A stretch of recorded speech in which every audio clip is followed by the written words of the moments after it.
Dice Éxodo 27:9, el atrio tendrá cortinas de tejido blanco torcido, o de lino blanco torcido. Hemos estado analizando que cuando el pecador entraba por las puertas del atrio, quedaba rodeado, completamente rodeado, por una valla de lino blanco, finísimo, de 5 codos de altura, mucho más que la altura de un hombre.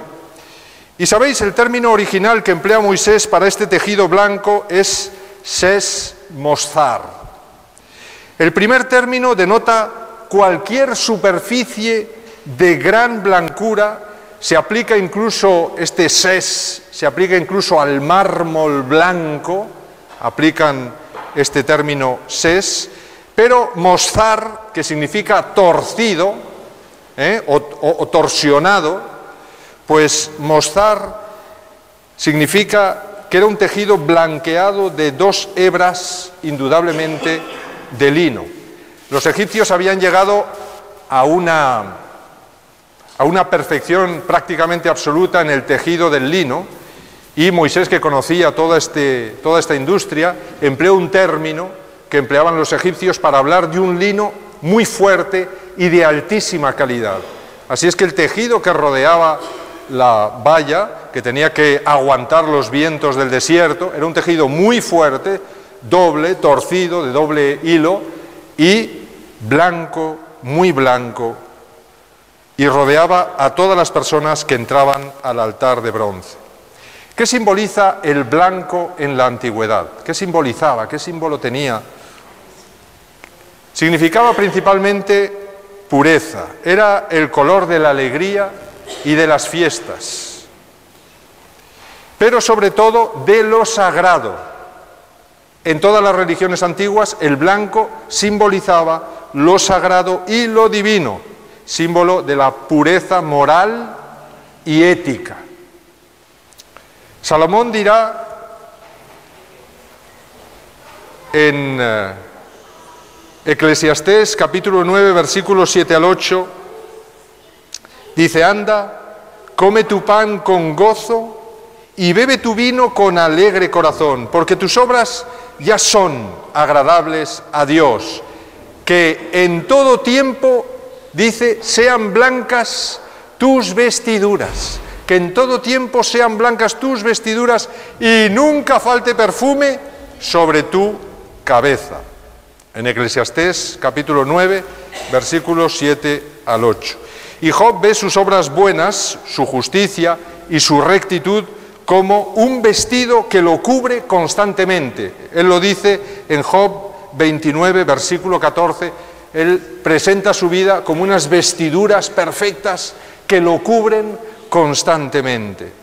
El blanco también era el color preferido para los animales ofrecidos en los sacrificios, tanto paganos como en los sacrificios del santuario, porque representaban, como hemos dicho, la pureza y la perfección. Fijaros que en la visión del juicio que hay en Daniel, capítulo 7, versículo 9, las vestiduras de Dios son blancas como ¿qué? Como la nieve, blancas como la nieve. Y según Apocalipsis 20, 11, se sienta en un gran trono, ¿de qué color? Blanco también. Así es que vestiduras blancas, trono blanco. Y en la transfiguración, en ese monte de la transfiguración donde Jesús mostró su divinidad, Jesús aparece con vestiduras blancas como la luz, dice el texto, blancas como la luz. Y también se nos presenta en muchos textos a los ángeles revestidos ¿de qué? De blanco como la luz también. La Biblia nos dice que cada uno de nosotros podemos obtener las vestiduras blancas como la nieve de Cristo. El salmista le dice a Dios en Salmos 51, 7, purifícame con hisopo y seré limpio, lávame y seré más blanco que la nieve. Así es que fijaros, seremos tan blancos como las vestiduras de Dios, como el trono de Dios cuando Cristo nos limpia con su sangre. Y Dios responde en Isaías 1:18, aunque vuestros pecados sean como la grana, es decir, rojos, como la nieve, serán emblanquecidos. Bueno, en la antigüedad no había nada tan blanco como la nieve, así es que era la comparación más perfecta que podía haber. El hisopo era una planta con la que se rociaba agua o sangre en los ritos de purificación del pecado, y en la Biblia solo la sangre de Cristo limpia el pecado. No hay nada que pueda limpiar el pecado del hombre, algo que se expresa claramente en Apocalipsis, donde las vestiduras blancas son símbolos de completa pureza. Fijaros, Apocalipsis 4:4 dice: alrededor del trono había 24 tronos, y en los tronos vi sentados 24 ancianos vestidos de ropas blancas con coronas de oro en sus cabezas. ¿Quiénes son estos 24 ancianos?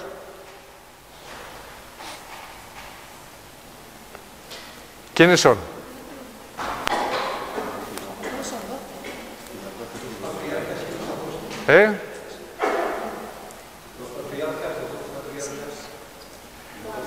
La pregunta es, ¿son hombres o son ángeles? ¿Quiénes son estos 24 ancianos? Son seres humanos que subieron al cielo con Jesús cuando Él resucitó en la cruz. El Espíritu de Profecía lo dice claramente, ¿verdad?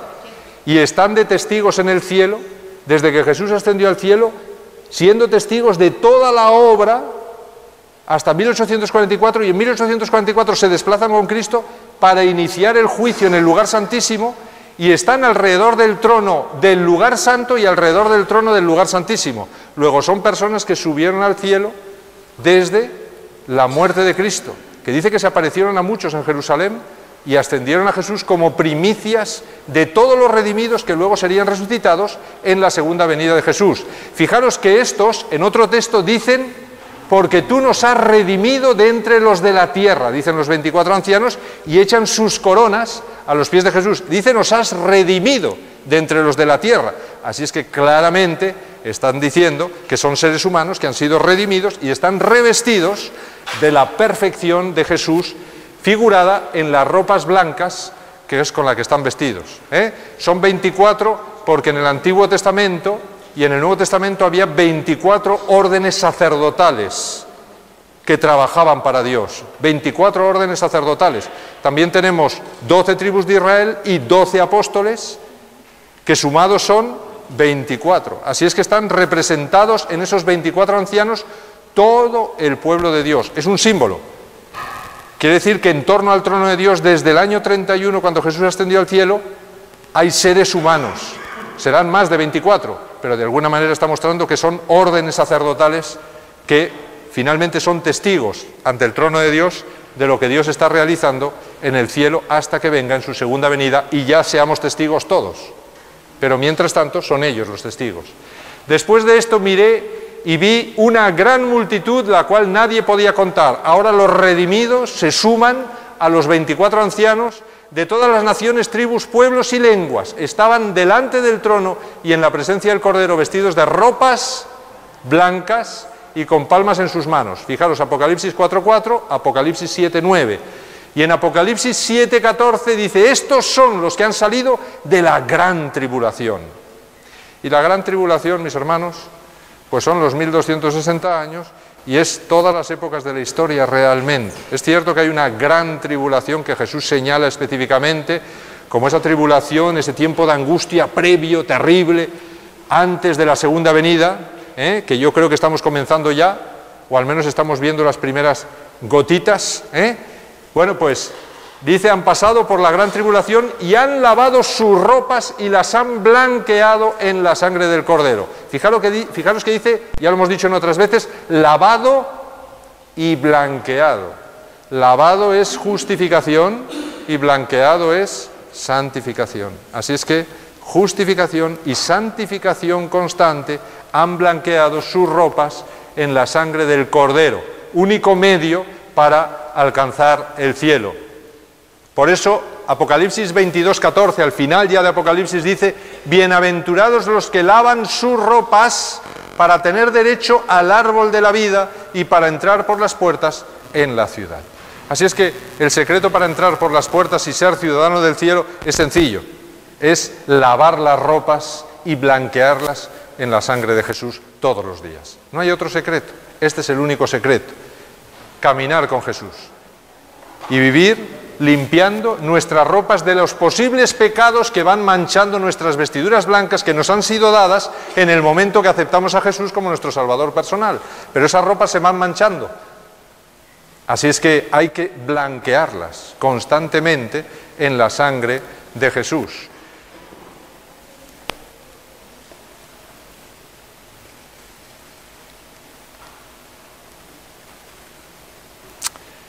Apocalipsis 5:9 es el texto en el que los 24 ancianos dicen: tú nos has redimido, nos has limpiado con tu sangre, dice, con tu sangre nos has redimido para Dios de todo linaje, lengua, pueblo y nación.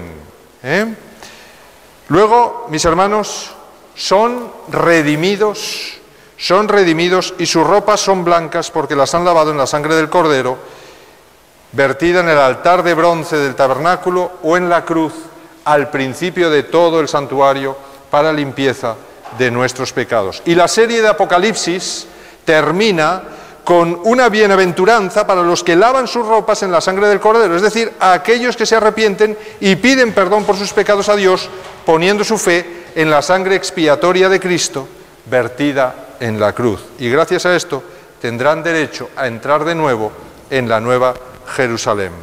Pero Apocalipsis 19, versículos 7-8, nos da más datos sobre las ropas blancas de los redimidos. Fijaros lo que nos dice ahí. Dice: gocémonos y alegrémonos y démosle gloria, porque han llegado las bodas del Cordero y su esposa se ha preparado y ella se le ha concedido, muy importante esto, a la esposa, que es la Iglesia, se le ha concedido que se vista de lino fino, limpio y resplandeciente.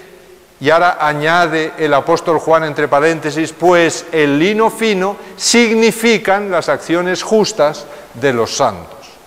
Pero, mis hermanos, no las acciones justas que nosotros hacemos con nuestro propio esfuerzo, sino las acciones justas que hacemos cuando estamos revestidos de la perfecta justicia de Jesús. Y acciones justas que el Espíritu Santo nos impulsa a realizar. Esas son las acciones, porque dice: a ella se le ha concedido que se vista. Se le ha concedido. Alguien le ha dado las vestiduras. No son vestiduras propias, son vestiduras que alguien le ha dado. Y, claro, estas acciones justas no son de ella, no son de la Iglesia, no son de la persona. ¿Son de quién? Son de Cristo. Son de Cristo. Así es que todo, hasta las acciones que realizamos, son de Cristo. No son mérito nuestro, sino que son mérito de Cristo. Y han sido preparadas, lo veremos al final del tema, por Cristo desde la eternidad para que andemos en ellas. Preparadas por Cristo desde la eternidad, esas buenas obras para que nosotros andemos en ellas. Así es que la esposa es la Iglesia, lo dicen muchos textos de la Biblia, y está formada por los redimidos y sus vestiduras son de lino fino, limpio y resplandeciente, que es símbolo de las acciones justas de los santos, es decir, de aquellos que han sido santificados por Jesús. ¿Está claro hasta aquí? ¿Todo el mundo tiene claro que son acciones justas que le pertenecen a Jesús y que el Espíritu Santo nos da el honor de realizar?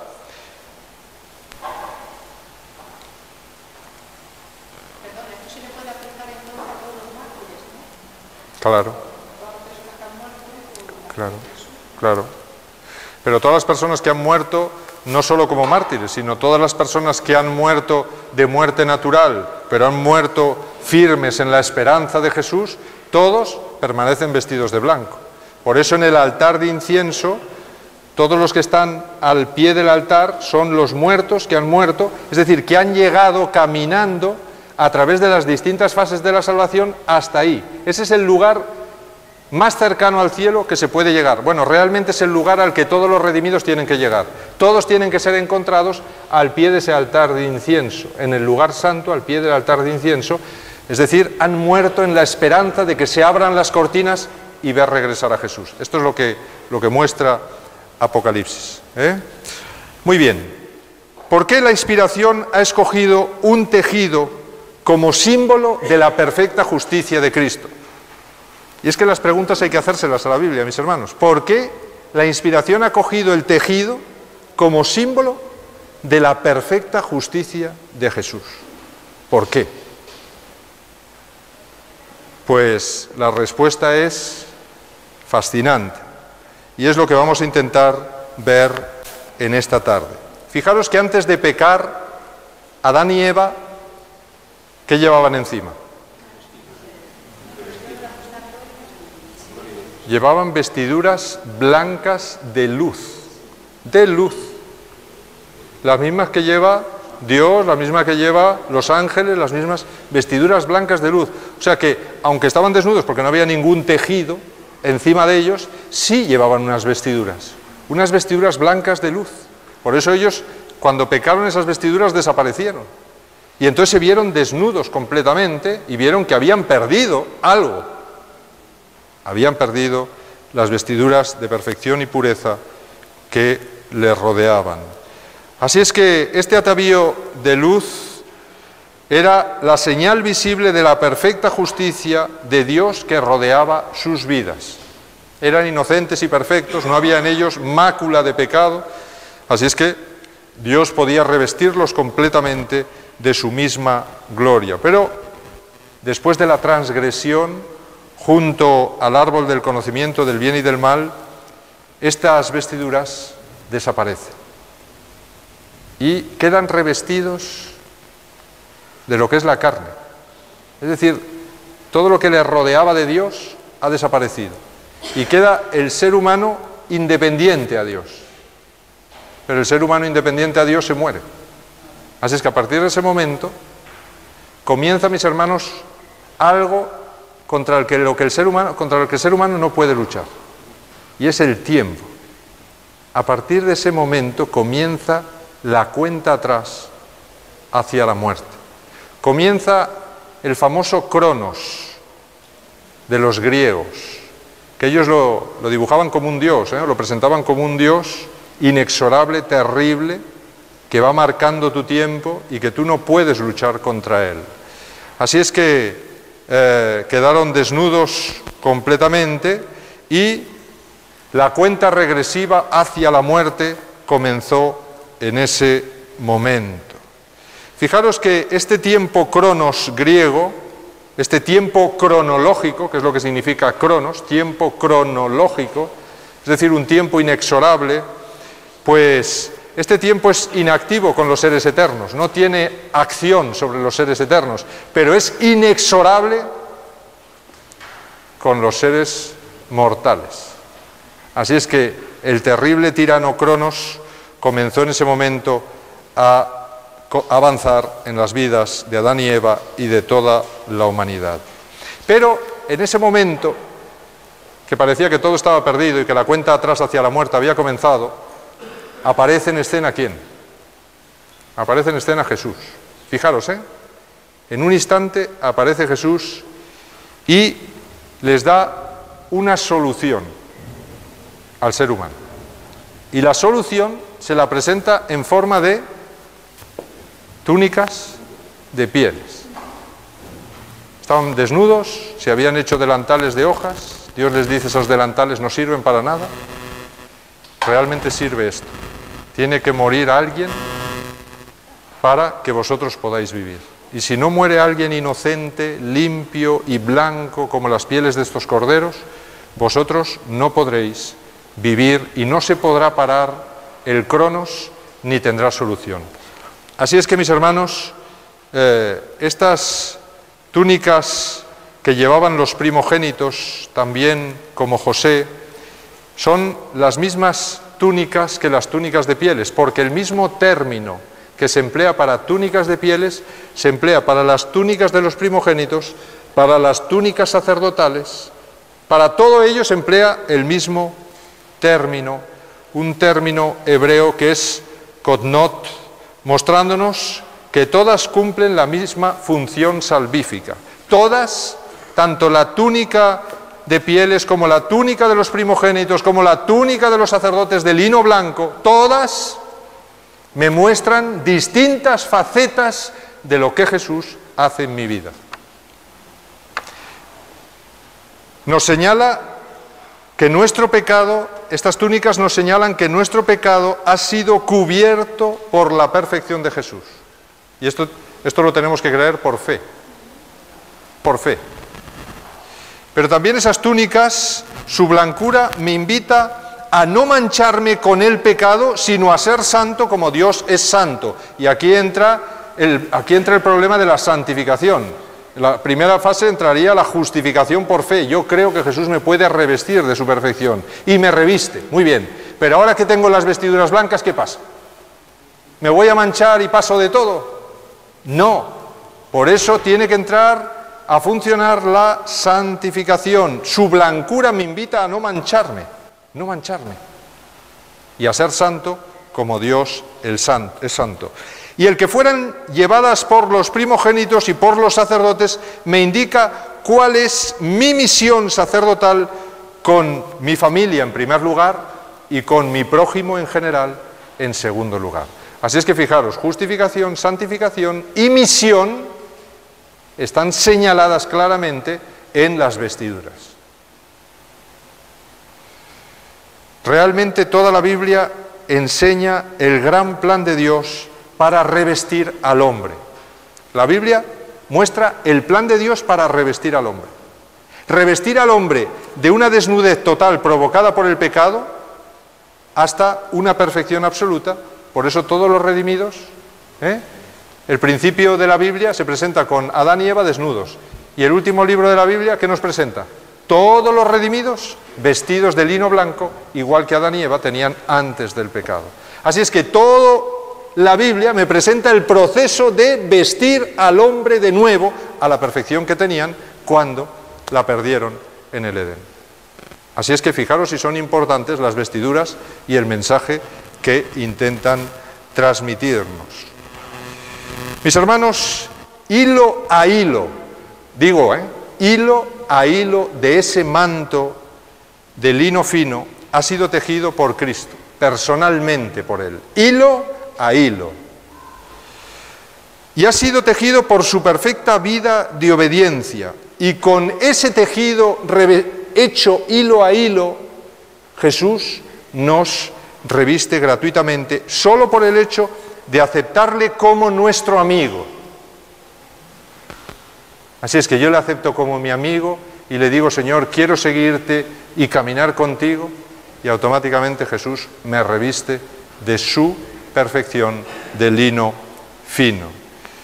Las vestiduras son pues la clave para pasar de la esclavitud del pecado a la libertad de los hijos mortales de Adán, a hijos de Dios revestidos de inmortalidad.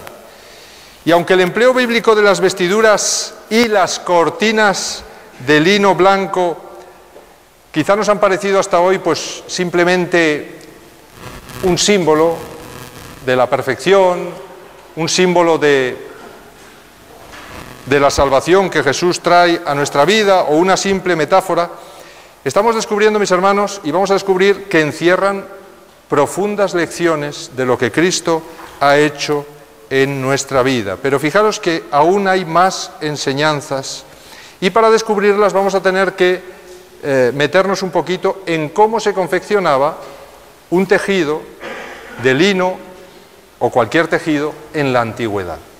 ¿Y cómo se confeccionaba? Pues mis hermanos, en la antigüedad se confeccionaba, a ver si no tengo la imagen aquí, no tengo la imagen. En la antigüedad se confeccionaba tejidos de lana o lino, y sabéis, era un trabajo arduo. hilo a hilo había que confeccionar el tejido, no como hoy que las máquinas en un instante te han hecho metros o kilómetros de tejido. En aquella época, hilo a hilo había que tejerlo, hilo sí, hilo no, con hilos verticales, hilos horizontales, en un telar, que era un marco de madera, que podía ser o vertical, que se apoyaba así en la pared, o en unas patas, o podía ser horizontal, y entonces se ponían unos hilos verticales, que se llamaba urdimbre, acordaros, la urdimbre son los hilos verticales, y luego, hilo sí, hilo no, se pasaba el hilo de la trama, así es que la urdimbre son los verticales y la trama son los horizontales. Muy bien, pues era tremendo primeramente sacar el hilo. El propio hilo se sacaba o bien de la lana o bien del lino, y había que sacar primero, había que trasquilar las ovejas, luego había que limpiar esa lana, luego había que hacerla hilos en el uso, el famoso uso ese que iban rodando, y entonces iban creando el hilo, iban creando una bobina, y luego esa bobina, con esa bobina se iba pasando ese hilo, y sabéis, si encima había que teñir, primero había que lavar el hilo este con lejía y jabón, y después de teñido se lavaba de nuevo con agua, luego se colgaba, se dejaba secar, o sea que todo un trabajo tremendo para obtener vestiduras en la antigüedad. Así es que las vestiduras era algo preciado. Algunas personas solo tenían una vestidura, una, y las iban remendando y arreglando porque era carísimo tener una vestidura. Hoy que vamos ahí al supermercado y por 4 perras compramos ropa que ya hubieran querido los antiguos tener, bueno, ellos tenían una a lo mejor, y un manto para cubrirse, y no tenían nada más, porque realmente era trabajoso crear las telas. Fijaros que al grupo de hilos que formaban la longitud proyectada, porque la longitud de la tela era la longitud del telar, no había otra, así es que pues se hacía un marco lo más alto posible y ahí se empezaba a tejer por abajo y se iba subiendo la trama hacia arriba, se iba apretando la tela y se tejía pasando horizontalmente el hilo de la trama con un palito que se llamaba lanzadera. La lanzadera era un palo que pasaba hilo sí, hilo no, por todos los hilos de la urdimbre. Este entrelazado constante entre hilos verticales y horizontales no pasó desapercibido para la sabiduría popular, porque era tanto trabajo hacer un tejido que yo creo que les daba tiempo a pensar mucho mientras hacían el tejido. Así es que se imaginaron que el tejido era la vida. Y fijaros que la sabiduría popular hasta hoy denomina trama ¿a qué? ¿A qué denomina trama hasta hoy la sabiduría popular? Pues al desarrollo de una historia, al desarrollo de una vida, la trama de la vida, la trama de la historia, ¿de acuerdo? Y dentro de este contexto se entienden expresiones como seguir el hilo de la trama, seguir el hilo de la trama. No pierdas el hilo, te dice, no pierdas el hilo, porque perder el hilo ahí en medio era terrible, ¿no? Así es que no había que perder el hilo, no pierdas el hilo de la historia. El propio Job exclama en Job 7:6, es muy interesante, él dice, mis días son más ligeros que la lanzadera del tejedor y terminan sin esperanza. Así es que él veía que la trama, cuando pasa a través de esa lanzadera, que era, al final consiguieron separar hilo sí, hilo no, y entonces pasaban una lanzadera a toda velocidad, tiraban, soltaban, volvían a pasar en otra dirección, volvían a entrar, ¿de acuerdo? Bueno, pues esa pasada, él dice, mis días son más ligeros que la lanzadera del tejedor. ¿Por qué dice esto Job, mis hermanos? Porque para el pensamiento judío, el tejido representa la operación por excelencia de la comunión, y esto sí lo podéis apuntar. Para los antiguos no había mejor representación de la comunión entre el hombre y Dios que en el tejido. Imaginaros, ¿por qué? Porque une lo vertical con lo horizontal. Lo vertical tiene que ver con Dios. Lo horizontal tiene que ver con mi vida, la historia de mi vida. Y entonces, cuando se cruza lo vertical y lo horizontal, curiosamente, mis hermanos, la cruz es justamente un cruce entre un hilo vertical y un hilo horizontal. Justo ahí está la cruz. Así es que la comunión une lo vertical con lo horizontal, el proyecto de Dios, que sería la urdimbre, con el camino del hombre, que sería la trama. Y curiosamente Dios va lanzando hilos de urdimbre en nuestra vida. Y nosotros caminamos entre las urdimbres que Dios va lanzando en nuestra vida. Por ello el Talmud, ¿sabéis que el Talmud es donde está recopilada toda la tradición judía? Pues el Talmud, en el apartado Shabbat 105a, dice, o llama kairos, kairos en griego, llama kairos, que para los griegos kairos era el acontecimiento, un acontecimiento. Es decir, algo que paraba el cronos, algo que se ponía en medio del cronos y lo paraba, como un acontecimiento increíble. La cruz de Jesús fue un acontecimiento en la historia, algo que marcó un antes y un después. Por eso el nacimiento de Cristo cambia el tiempo cronos, ¿verdad? Y se cuenta al revés hasta el nacimiento de Cristo y luego se cuenta en dirección como estamos ahora. Así es que el Talmud llama kairos, acontecimiento, al punto donde se cruzan los hilos de la urdimbre y de la trama. ¿Y por qué llama kairos? Para los griegos, kairos es la segunda forma, aparte del cronos, de denominar al tiempo. Ellos tenían para tiempo cronos o kairos. ¿Pero qué diferencia había? Bueno, el cronos era el tiempo cronológico inexorable, imparable, que domina la vida de todo ser humano. Pero el kairos eran determinados acontecimientos o un acontecimiento que en ese cronos de tu vida de repente la cambia. Así es que se aplica a momentos específicos o culminantes en el tiempo con énfasis en lo que acontece. El kairos era un acontecimiento en el tiempo cronos, un acontecimiento que cambiaba la historia. Se creía que kairos dominaba al cruel tirano Cronos porque kairos es el momento de la epifanía. Es decir, el momento donde Dios se te revela, el momento donde te encuentras con Dios, el momento donde descubres de repente algo que está mal en tu vida y cambias. Es el momento de la iluminación, el tiempo cualitativo del acontecimiento, del momento justo, ese momento que dices, si en ese momento no llega a aparecer quien sea, yo habría muerto. Para los griegos, ese momento que ha cambiado tu vida era un kairos. Porque paraba el cronos, que te llevaba inexorablemente hacia la muerte. Así es que es el momento justo que denominaban los pitagóricos. Los pitagóricos llamaban momento justo o oportunidad al kairos. Bien, para el Nuevo Testamento, ¿quién es el kairos? El kairos es Cristo. Para el Nuevo Testamento, kairos es Cristo. Es decir, Cristo es el acontecimiento que ha parado el cronos y nos da la oportunidad de no morir para siempre, sino de tener vida eterna. Así es que Cristo fue el acontecimiento que bajó del cielo, se cruzó en nuestra vida y automáticamente nos dio una nueva oportunidad. Así es que, porque Cristo cumple todos los acontecimientos de la historia de la salvación.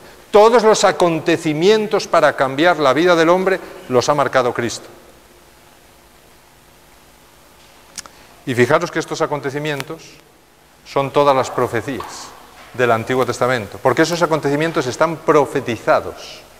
Los puntos culminantes de la historia de la salvación están profetizados.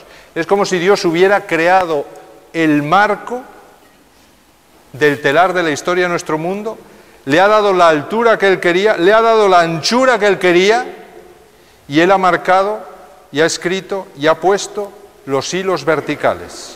Y nosotros ahora, si nos dejamos guiar por la lanzadera, que a ver quién es la lanzadera, enganchados a la lanzadera, podemos atravesar los distintos acontecimientos guiados por esa lanzadera. Así es que cuando el hombre huía perdido y angustiado en el Edén, Cristo, ¿qué hizo?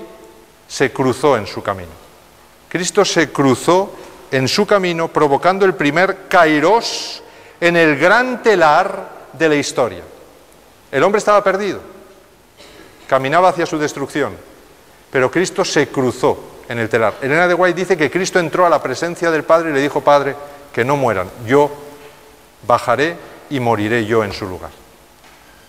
Así es que Cristo fue el primer hilo que bajó y se encontró con Adán y Eva, y ahí marcó el primer hilo vertical generador y anunciador de la urdimbre celestial que iba a dirigir los acontecimientos humanos hasta el final de la historia. Y a pesar de que Adán y Eva habían desgarrado, mis hermanos, las primeras vestiduras, las habían desgarrado literalmente comiendo del fruto del árbol que Dios les había dicho que no comieran, que mostraban su íntima comunión con el Creador y su perfecta sintonía con la ley eterna, Dios no los abandonaría. Y ese encuentro que tuvo Cristo con Adán y Eva marcó un kairos fundamental en la historia de la humanidad, mis hermanos. Porque en Génesis 3:15 les dijo: yo pondré enemistad. Y esa enemistad quiere decir que Cristo iba a dirigir personalmente los hilos de la urdimbre hasta el final de la historia, guiando a todos aquellos que quisieran, para que finalmente llegáramos al final del tejido, al final del telar, a la vida eterna, y no a la muerte eterna. Así es que Dios no nos abandonaría a nuestra suerte, y Jesús generaría un nuevo marco histórico diferente al que Satanás quería generar, donde la trama de la vida de cada ser humano podría ser hilada de nuevo en el blanco tejido de la eternidad. Solo la lanzadera, mis hermanos, puede guiar entre la urdimbre el fino hilo de la trama. Solo la lanzadera puede guiar. Así es que, ¿quién es la lanzadera? Pues la lanzadera es Cristo, mis hermanos. La lanzadera sería Cristo, que guiaría cada vida humana que se aferrase a Él por fe. Ese hilo tiene que aferrarse a la lanzadera, y entonces la lanzadera a toda velocidad atraviesa los hilos de la urdimbre. Así es que todo ser humano que se aferrase a Él por fe a través de la urdimbre del tiempo hasta la completa regeneración final. Cristo guiaría la vida de cada ser humano hasta la completa regeneración final. Fijaros, mis hermanos, que para lograr esto, Cristo tenía que haber recorrido antes el camino solo. Es decir, la lanzadera tenía que haber recorrido antes el camino solo. Tenía que haber hecho todo el camino Él solo, para luego que yo me pueda enganchar a Él y Él decirme: yo ya he recorrido este camino, podemos triunfar, podemos pasar, porque yo ya lo he recorrido y he preparado el camino. Así es que todo está preparado. Agárrate a mí y yo te guío, yo te llevo. Y mis hermanos, ¿cómo Cristo vivió todo esto? Pues fijaros que si Él fue el primer kairos en el Edén,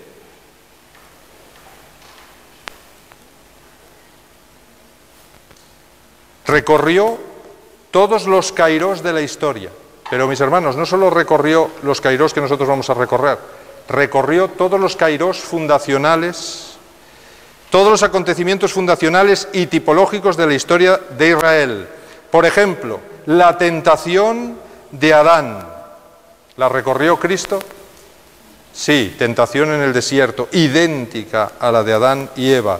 El diluvio, ¿lo recorrió Cristo también? Sí, mis hermanos, en el bautismo. ¿O no se posó una paloma encima de Él? ¿No había una paloma también implicada? Que traía el olivo, el aceite, que luego es símbolo del Espíritu Santo. Así es que todo es un símbolo del diluvio. Jesús atravesó el diluvio, atravesó el Mar Rojo, la esclavitud de Egipto, la estancia de Cristo en Egipto. ¿O no vino Cristo de Egipto? ¿No estuvo Cristo en Egipto como su pueblo y salió de Egipto para venir? Sí. Así es que todo eso, mis hermanos, lo recorrió Él. Matan el Cordero Pascual, matan a Cristo. En la Pascua, en el mismo momento, en la misma fecha, en la misma hora. Moisés saca las 12 tribus, Cristo saca a 12 discípulos. 50 días después de la Pascua en Egipto les da la ley en el Sinaí. 50 días después, mis hermanos. Y esto lo reconoce hasta la tradición judía. 50 días después exactamente se dio la ley en el Sinaí. 50 días después de la muerte de Cristo en Pascua, ¿qué ocurrió? El Pentecostés, se derrama el Espíritu Santo, ¿para qué? Para que puedan cumplir la ley, para que esta vez no fracasen como fracasó el pueblo.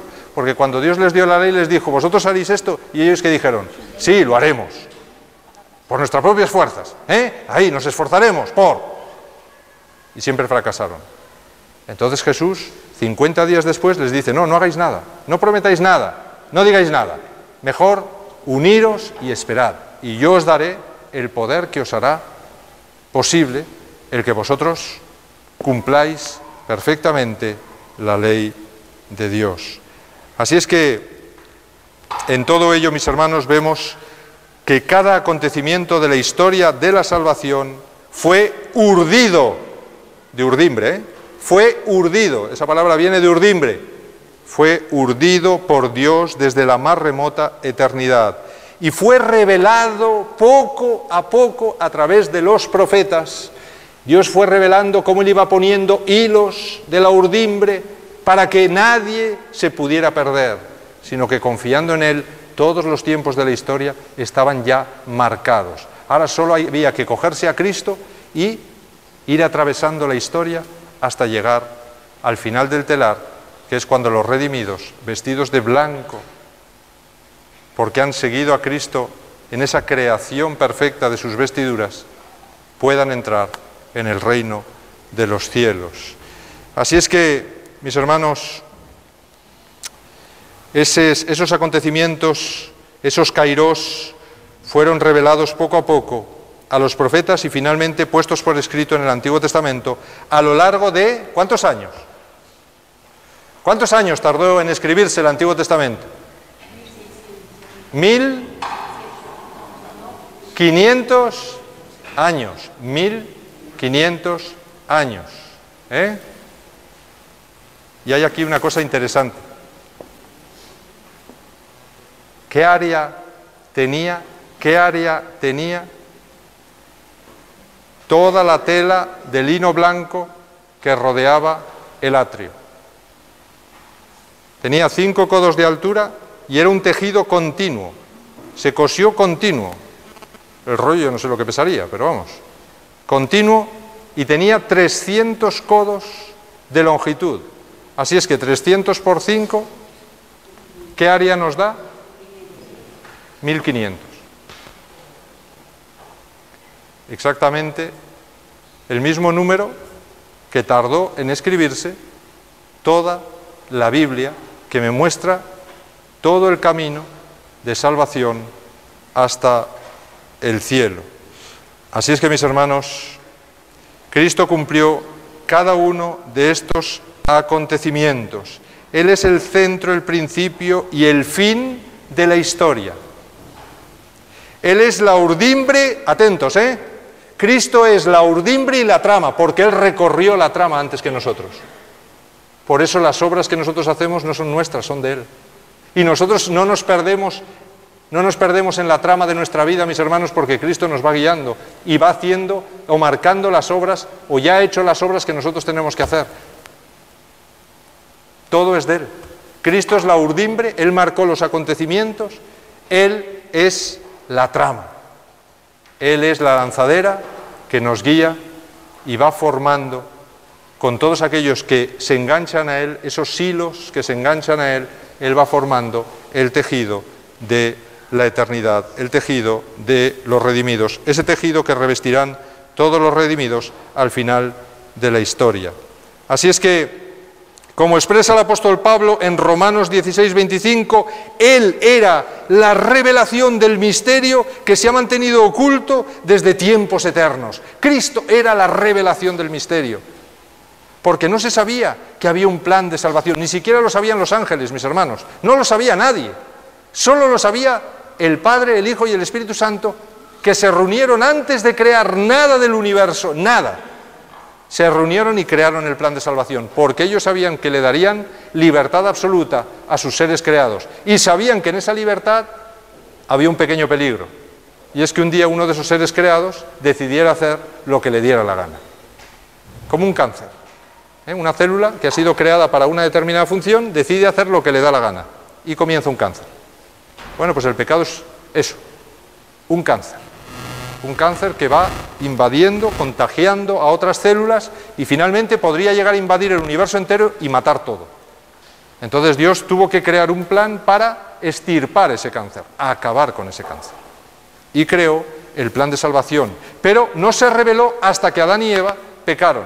Cuando Adán y Eva pecaron, entonces Cristo reunió a todos los ángeles y a todos los mundos creados y les dijo, hay un plan para redimir al ser humano.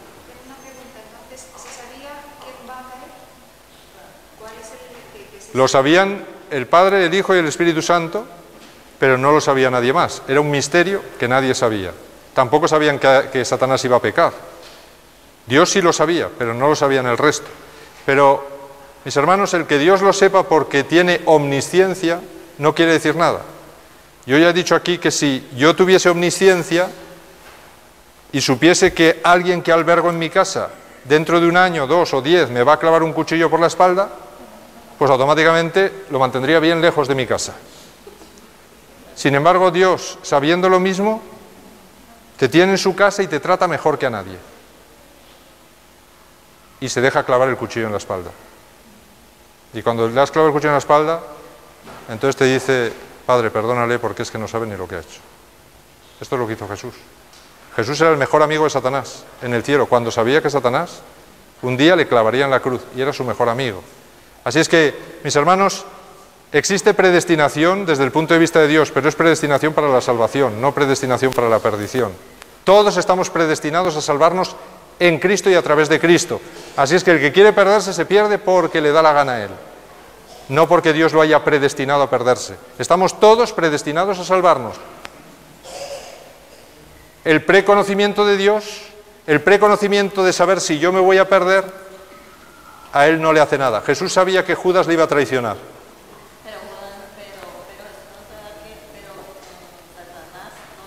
que él iba a crucificar a Jesús. Satanás sabía que él iba a crucificar a Jesús.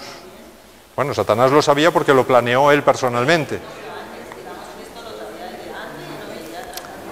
Cuando estaba en el cielo antes de pecar, Satanás no sabía que iba a crucificar a Jesús un día, pero Jesús sí lo sabía. Jesús sí lo sabía, ¿vale? Así es que, claramente, estamos todos predestinados por Dios a la salvación. Es decir, a Dios no le influye el saber que yo un día me perderé. Él va a trabajar con todas sus fuerzas como si yo me fuese a salvar. Y me dará todas las oportunidades, todas, aunque yo sea el criminal más grande del mundo. Como si me fuera a salvar, hasta el último momento me dará oportunidades. Así es que seré yo el que decida perderme. Aunque Dios sabía que me perdería, Dios trabajó conmigo como si no me fuera a perder. ¿De acuerdo? Así es que todos estamos predestinados a la salvación a través de Jesús. Mis hermanos, Elena de White dice al respecto de la trama, la urdimbre y todo esto que acabamos de decir, lo siguiente. No lo tengo aquí escrito. Ella dice en La Educación, página 173. Ella dice, en los anales de la historia humana, el crecimiento de las naciones, el levantamiento y la caída de los imperios, parecen depender de la voluntad y las proezas del hombre. Es decir, la historia parece que es el hombre el que la dirige, está diciendo ella. Los sucesos parecen ser determinados en gran parte por su poder, su ambición o su capricho. Pero en la palabra de Dios se Descorre el velo. Muy bien. Alguien lo sabe de memoria ahí. Me está fallando la vista, mis hermanos. Voy a por las gafas. Lo tengo escrito más pequeño.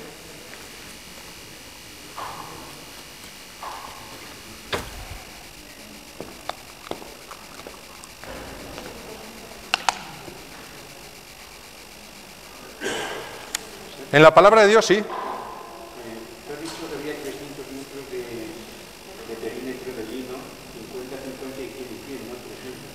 Pero es que según leemos la Biblia, en todos son 45 centímetros. No, yo he dicho no centímetros, codos. Todas las medidas bíblicas siempre son codos. Entonces, no, pero da lo mismo que sean en centímetros. La simbología está en codos y yo tengo que quedarme en codos. Sí, son 100, 50 y 50. 300. Pero da lo mismo, son 300 codos. O sea, la medida de la Biblia era en codos. Entonces son 300 codos. Y todas las medidas, el problema son las Biblias que traducen a centímetros, ahí nos perdemos ya la simbología. Porque la simbología está hecha en codos. Claro, yo luego si traduzco esa medida a otras medidas, pues ya me pierdo. Ya no está el número que Dios quería transmitir. Bien, dice Elena de White, pero en la palabra de Dios se descorre el velo y contemplamos detrás, encima y entre la trama, atentos, y entre la trama y la urdimbre de los intereses, las pasiones y el poder de los hombres, los agentes del ser misericordioso que ejecutan silenciosa y pacientemente los consejos de la voluntad de Dios. Así es que ella habla de la trama y la urdimbre para la historia.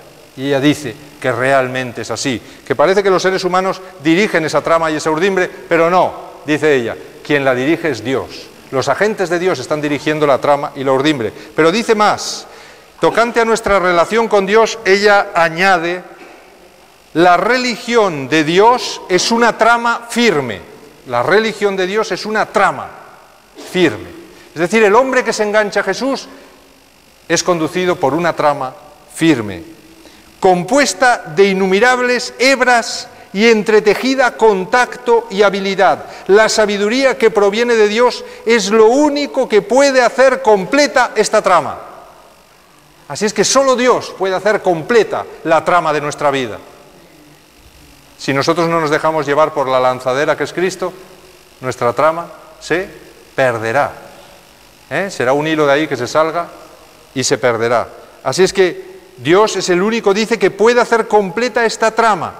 Hay muchísimas clases de telas, fijaros lo que dice ella ahonda más. Hay muchísimas clases de telas que a primera vista tienen una magnífica apariencia, pero no pueden soportar la prueba. Se destiñen, los colores no son firmes, se desvanecen bajo el calor del verano y se pierden.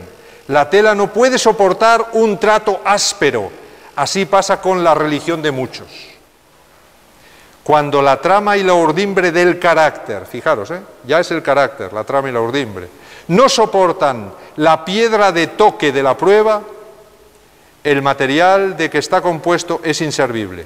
Los esfuerzos que se hacen para remendar lo viejo con un pedazo nuevo no mejoran la condición de las cosas, pues el material viejo y endeble se desprende del nuevo, dejando la rotura mucho mayor que antes. Remendar no da resultado. Lo único que sirve es descartar del todo la vieja vestidura y construir una enteramente nueva. ¿Qué le dijo Jesús a Nicodemo?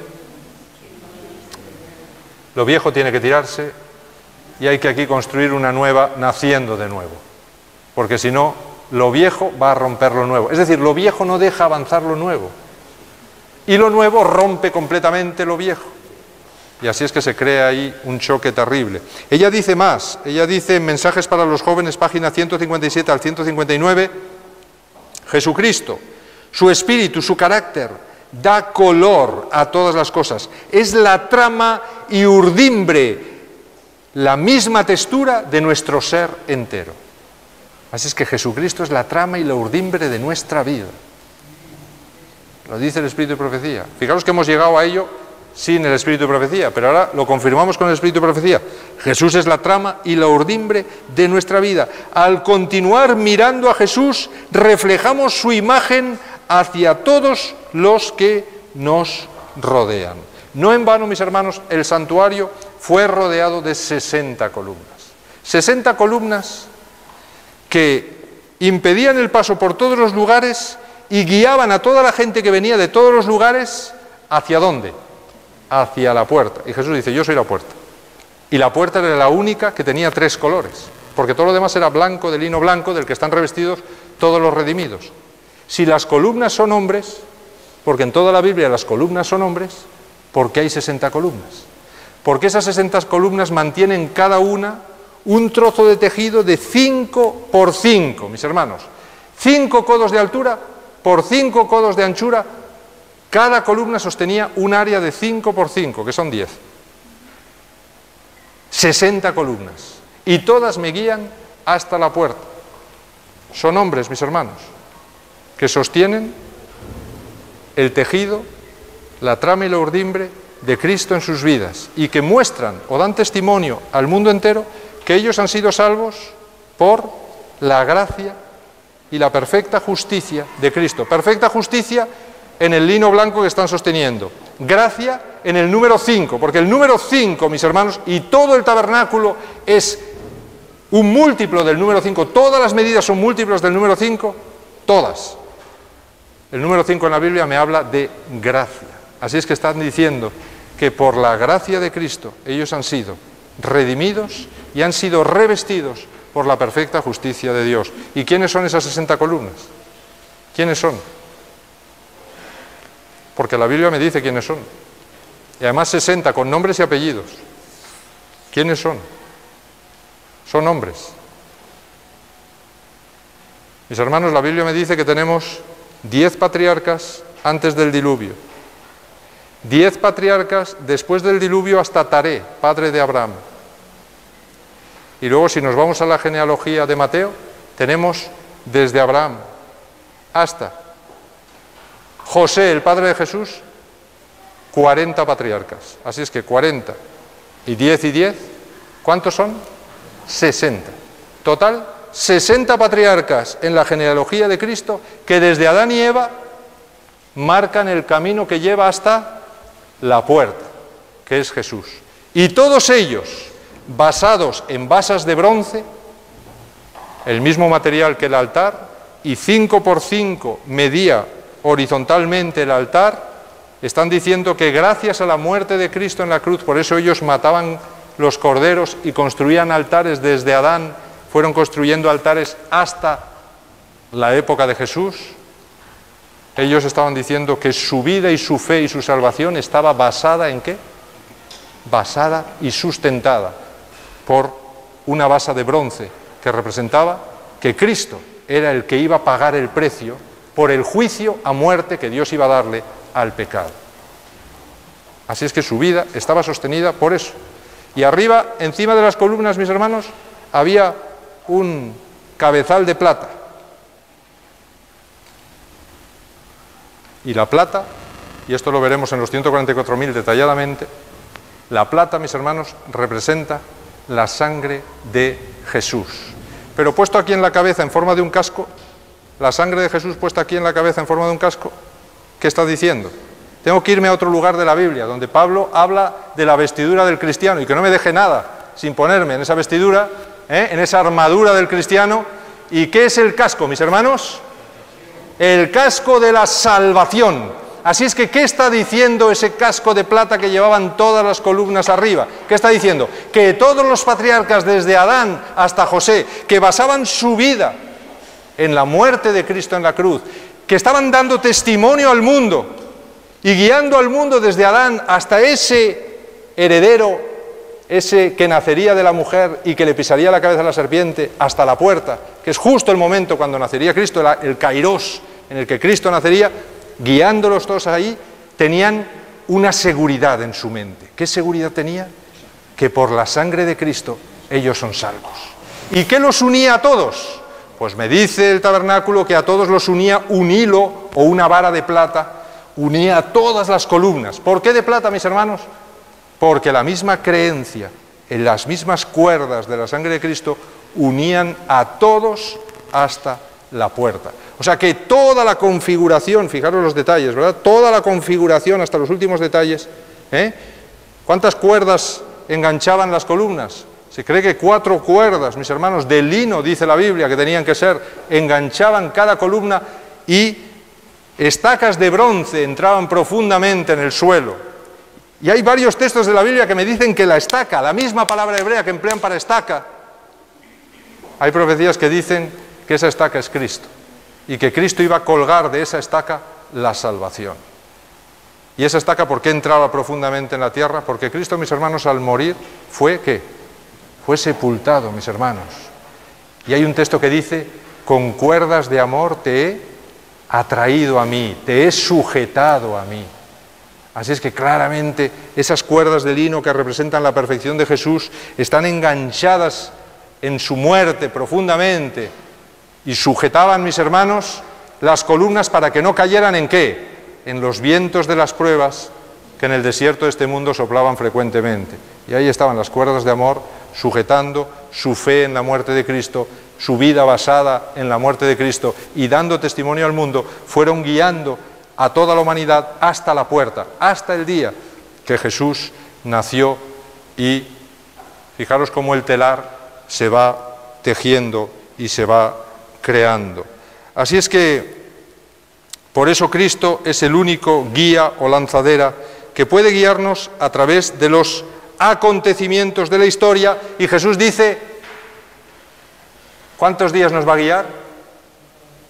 ¿Cuántos días dice Jesús que nos va a guiar? Todos los días hasta el fin del mundo. Todos los días Jesús nos va a guiar a través de la urdimbre de la vida. Todos los días va a guiar Jesús la trama de nuestra vida hasta el fin del mundo. Así es que mi querido amigo, mi querido hermano, te guste o no, consciente o inconscientemente, todos los días caminas entre los kairos o la urdimbre que Dios ha trazado de antemano para este mundo. Te guste o no, creas en ello o no, tú vas caminando por la historia que Dios ha trazado de antemano. El hombre sabio buscará la dirección divina para no equivocarse y justo llegar a los acontecimientos que Dios ha previsto para tu vida en el momento justo y adecuado. Y es solo Cristo el que te puede guiar a eso. Es solo el poder del Espíritu Santo el que te puede guiar a eso.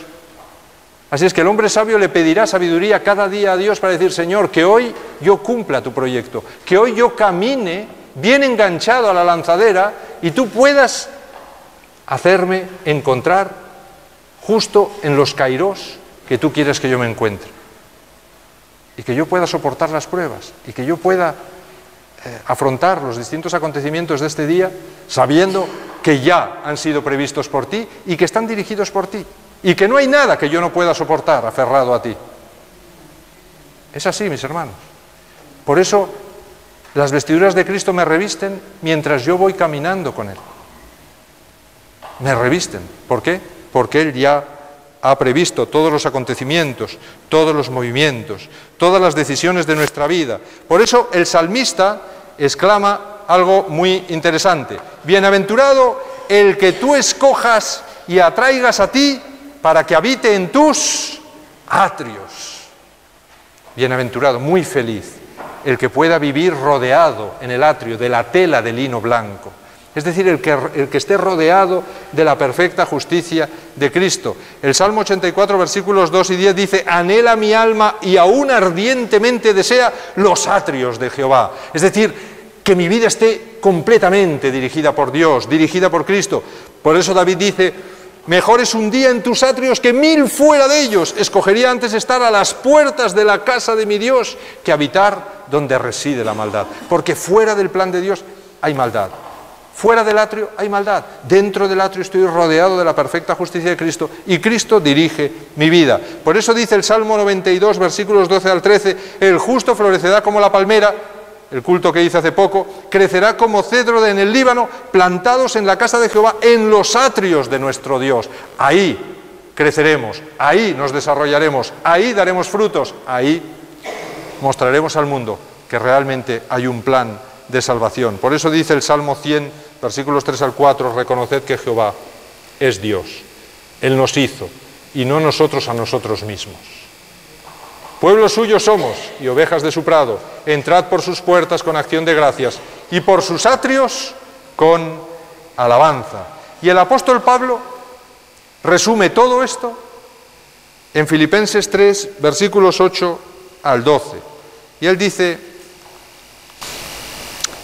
por amor a Él lo he perdido todo y lo tengo por basura, para ganar a Cristo y ser hallado en Él, no teniendo mi propia justicia, que se basa en la ley, sino la que se adquiere por la fe en Cristo, la justicia que procede de Dios y se basa en la fe. Quiero conocerla a Él y el poder de su resurrección y participar de sus padecimientos hasta llegar a ser semejante a Él en su muerte, si es que en alguna manera logro llegar a la resurrección de entre los muertos. No que lo haya alcanzado ya ni que ya sea perfecto, sino que prosigo por ver si logro asir aquello para lo cual fui también asido por Cristo Jesús. Fijaros, asir aquello por lo que fui asido por Cristo Jesús. Así es que Dios no solo quiere un pueblo con fe, mis hermanos, en la justicia de Cristo, también anhela un pueblo santo, lleno de buenas obras.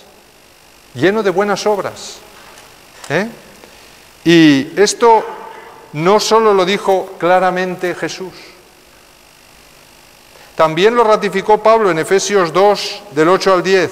Dice: porque por gracia sois salvos por medio de la fe, y esto no es de vosotros, pues es un don de Dios, no por obras, para que nadie se gloríe, pues somos hechura suya, creados en Cristo Jesús para buenas obras, las cuales Dios preparó, atentos a esto, las cuales Dios preparó de antemano para que anduviésemos en ellas. Así es que Cristo caminó antes que nosotros todo lo que nosotros vamos a caminar.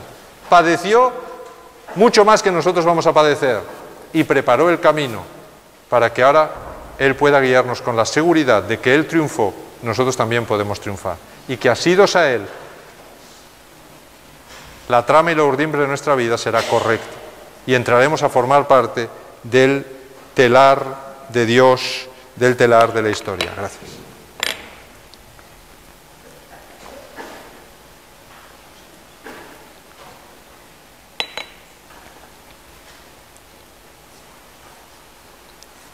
Por lo tanto, mis hermanos, las vestiduras de lino blanco reflejan nuestra fe en la justicia de Cristo y las obras son el fruto natural de la relación correcta con Él.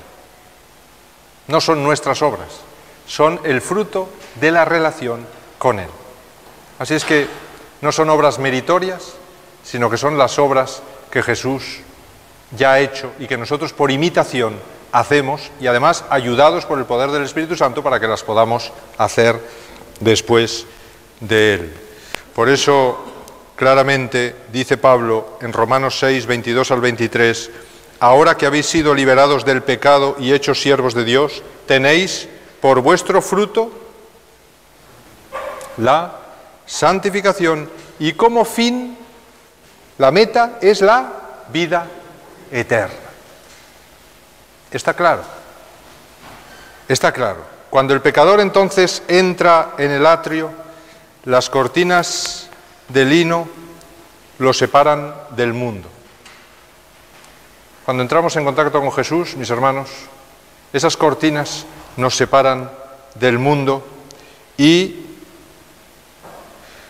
lo cerca la justicia de Cristo y es aceptado por Dios como un ser tan perfecto como su propio Hijo. Y en un momento, fíjate, solo atravesando la puerta y aceptando a Jesús, en un instante pasamos del dominio de Satanás al dominio de Dios. En un instante somos salvos. En un instante pasamos de tinieblas a la luz, de la muerte a la vida. Y ya no somos un enemigo, sino somos un hijo. Igual que el hijo pródigo. Cuando venía por el camino era un enemigo, sin embargo el padre salió corriendo para engancharlo y traerlo. Él puso el esfuerzo de venir, el padre ni siquiera le dejó llegar, salió y lo atrajo hacia él, lo abrazó, lo revistió de las vestiduras del primogénito y le dio de nuevo todos los derechos que tenía como hijo en la casa del Padre. Así es que, como el celote crucificado en el Gólgota escucha a Cristo decir: de cierto te digo hoy que estarás conmigo en el paraíso. Estarás conmigo en el paraíso, claro. Te queda todavía que recorrer trama en tu vida, pero si vas guiado por mí, seguro que estarás conmigo en el paraíso. Por eso Isaías dice: llamarás salvación a tus muros, Isaías 60:18, llamarás salvación a tus muros y a tus puertas alabanza. En el momento que conocemos a Cristo, los muros son salvación y los muros son las leyes de Dios, los muros de contención que impiden que nos caigamos a los precipicios, que nos salgamos del camino, y las puertas, bueno, las puertas son salvación, porque cada vez que atravesamos una puerta nos acercamos más a la salvación, porque el hombre ha sido salvado por Cristo de la esclavitud y de la muerte, y ahora se siente revestido de la justicia de Dios y no puede menos que alabar a su Redentor. Así es que, mis hermanos, termino con un texto de Job. Cuando Job le ocurre lo que le ocurre, y todos conocéis la historia, ¿verdad? Él dice ahí al principio de su libro, en Job 27:6, él dice: aferrado estoy a mi justicia y no cederé mientras viva, no me reprochará mi corazón. Fijaros, esto lo dice en Job 27:6, ahí por la mitad del libro, cuando sus amigos le están diciendo: oye, has tenido que cometer algún pecado, tu vida no está correcta, algo tiene que haber ocurrido para que seas castigado de esta manera por Dios. Y él dice: aferrado estoy a mi justicia. Es decir, yo he hecho lo correcto, mis obras son correctas. Y está aferrado a su justicia, mis hermanos. Pero está aferrado a su justicia propia. Y él defiende su justicia propia y todos los hechos buenos que ha hecho y todas las obras que ha hecho.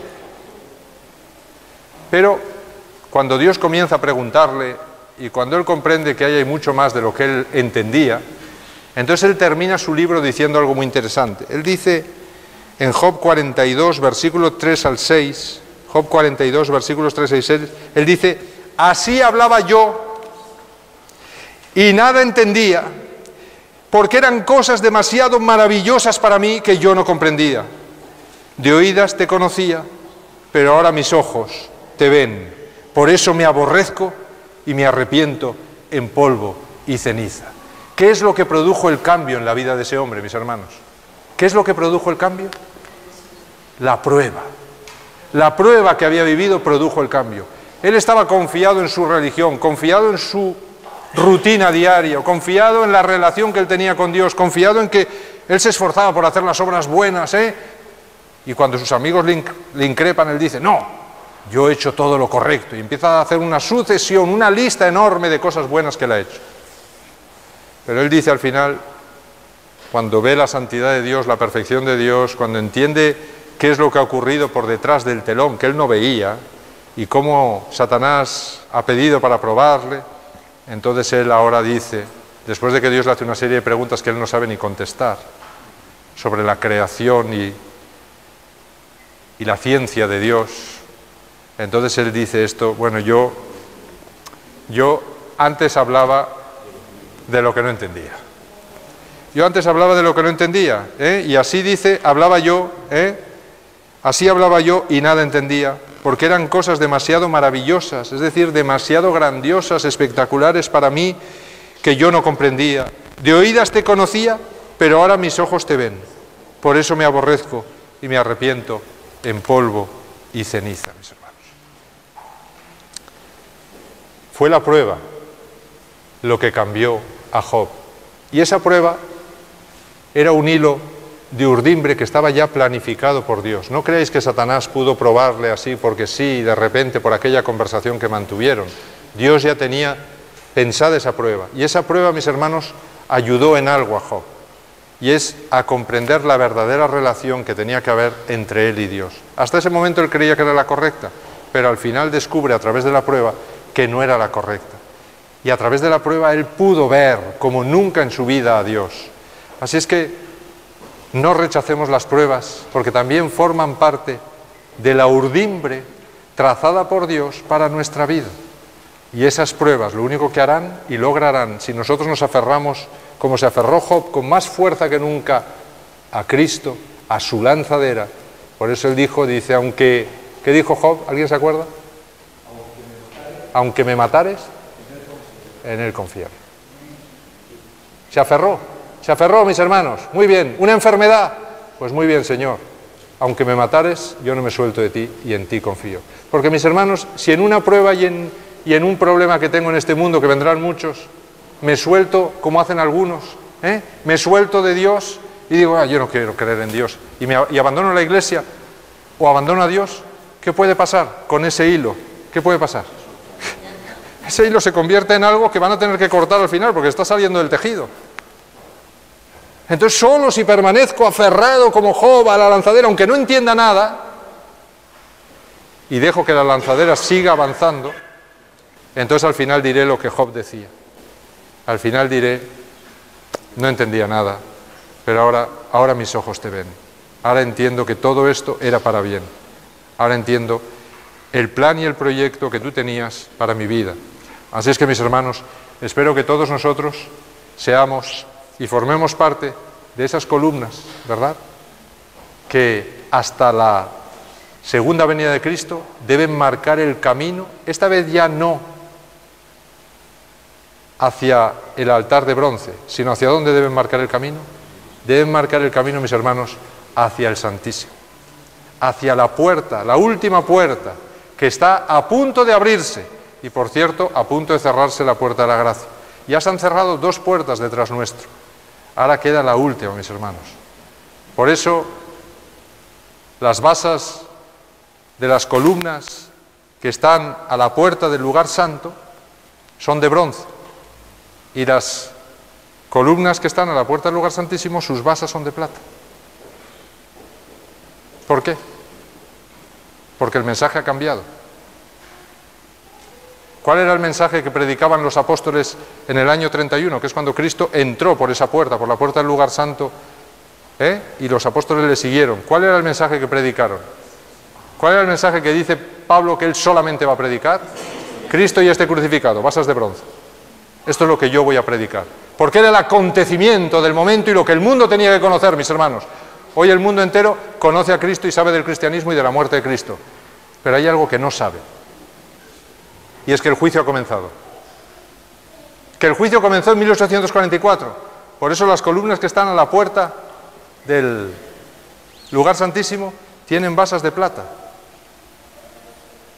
Y entenderéis cuando estudiemos los 144.000 qué importancia tienen esas basas de plata, mis hermanos. Es fascinante. Hemos dicho que la plata es la sangre de Cristo. Lo que esas columnas están predicando, y son 4, es decir, a los 4 puntos cardinales están predicando esas columnas, están diciéndole al mundo que solo a través de la fe en la sangre de Cristo, mi nombre se mantendrá en el libro de la vida. Mi nombre será escrito en el libro de la vida en el juicio. Por eso el mensaje de los 3 ángeles es: la hora de su juicio ha llegado. Y es la sangre de Cristo, mis hermanos, la que va a hacer que se escriba mi nombre. El juicio es un censo, y esto lo explicaré bien en el culto de dentro de 2 sábados. El juicio es un censo. Todos los censos del Antiguo Testamento señalaban a ese juicio, mis hermanos, todos los censos. ¿Y qué pidió Dios que se pidiera en los censos? ¿Qué tenía que pedirse a cada israelita que quisiera que su nombre se escribiera en las listas del pueblo de Dios? ¿Qué tenía que traer? ¿Qué tenía que traer? Medio siclo de plata. Y veremos el mensaje que tiene el medio siclo de plata. Y Dios no te contaba a ti, contaba el medio siclo de plata. Y de esos medios siclos de plata se hicieron las basas de plata, de las columnas que están a la puerta del lugar santísimo. Y también todas las basas de plata que rodeaban el lugar santo y el lugar santísimo.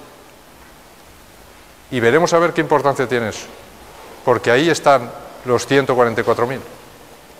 Así es que el mensaje de las 4 columnas, 4 es universal, totalidad, es diferente a las columnas del atrio, porque nosotros nos toca predicar que Babilonia ha caído, que el juicio de Dios está en marcha desde 1844, que es justamente la puerta del lugar santísimo, y que estamos esperando la segunda venida de Cristo, y que solo aquellos que confíen en la sangre de Jesús vertida en la cruz pasada, pues ahora tendrán que aportarla por fe al juicio, y solo aquellos que sean amigos de Jesús y que tengan íntima relación con Él, y que quieran ser ciudadanos del cielo, aportarán el medio siclo de plata, y Cristo contará el medio siclo de plata, no te contará a ti, contará la sangre que Él ha vertido por ti para llevarte al juicio y que tu nombre pueda ser escrito para siempre en el libro de la vida. Y ahí veremos cómo están los 144.000 y veremos qué mensaje fascinante hay ahí para nosotros. Así es que, mis hermanos, que el Señor nos ayude a ser una columna, como dice en muchos lugares de la Biblia, y dice que los apóstoles eran columnas de la Iglesia, pero siempre revestidos del lino blanco, que es que confiamos completamente en que el tiempo de nuestra vida está prefijado por Cristo, dirigida por Cristo y salvada por Cristo. Que el Señor os bendiga y os ayude a caminar aferrados todos los días a nuestra lanzadera, que es Jesús.